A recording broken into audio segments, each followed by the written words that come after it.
All right, welcome into the Unfiltered Eagles Mailbag. Every single week, you could ask us your Eagles questions. We answer them right here on YouTube every Tuesday. You got me, you got Ricky Bo. Remember, you could listen to us every weekday from 2 to 6, either live on 97.5 The Fanatic or subscribe to any podcast platform. We podcast every single segment of the show so you don't miss a minute. All right, you ready, Ricky Bo? Yeah, you did a really nice job there. All right, Eagles are coming off a 10-7 Monday Night Football win, a riveting offensive performance. All right, here's the first question from Alex. Yeah, I have a question. What the hell was any of that? You know what? I don't disagree with you. I will say this much.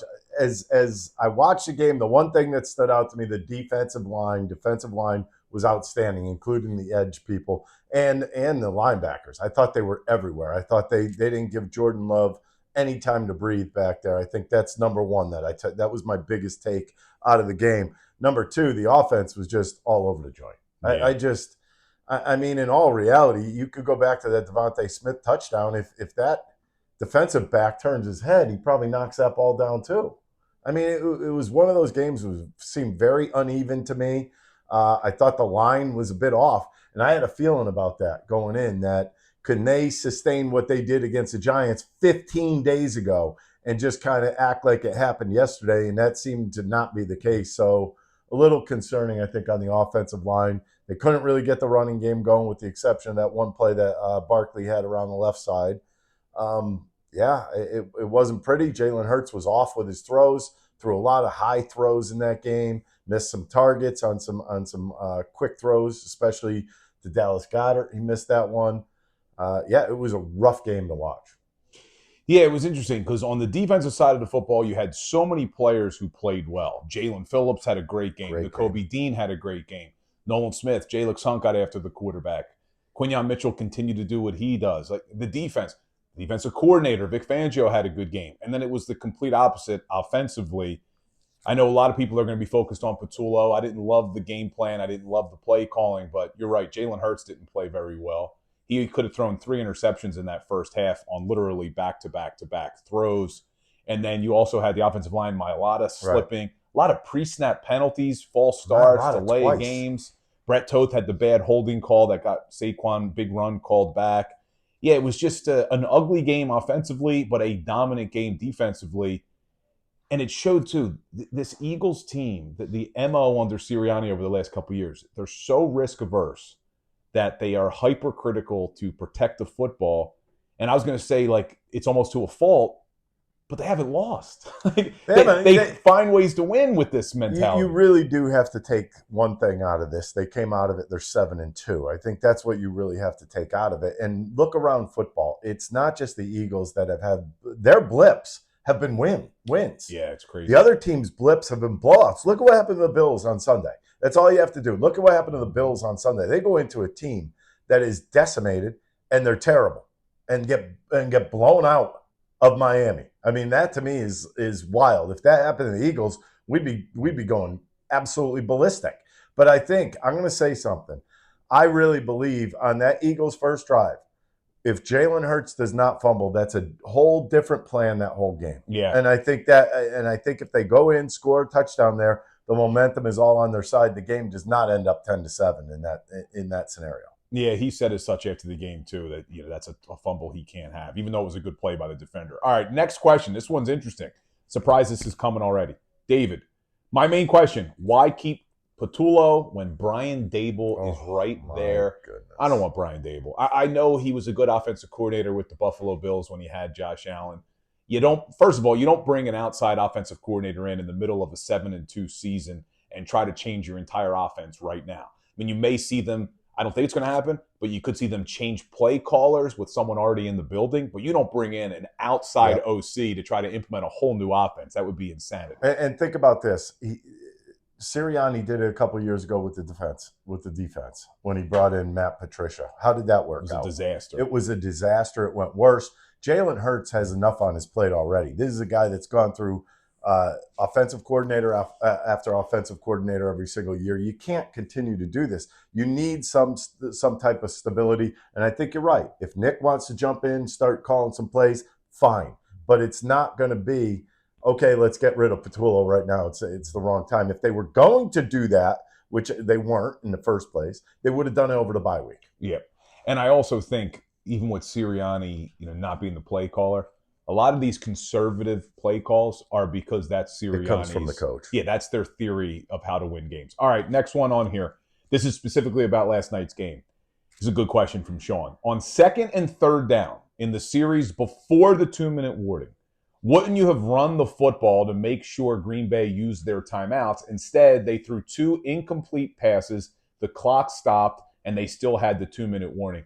I question that too. On second down, they called a rollout to Jalen Hurts, and he didn't want to take the big sack, so he ends up throwing the football away.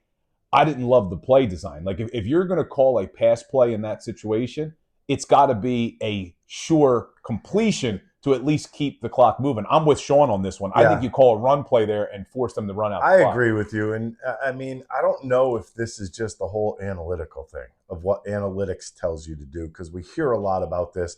But in my eyes, let's run this down as far as we possibly can go so you don't give the other team an opportunity at the end of a half. I mean, the Eagles were getting the ball in the second half. This was at the end of the game.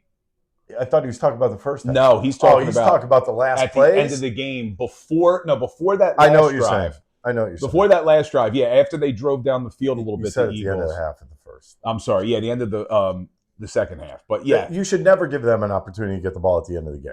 There should never be an opportunity. You could have ran the football, run the clock all the way down to what it's worth, punt the ball, and they had nothing left. Instead, you end up going for it on a 4th and 8?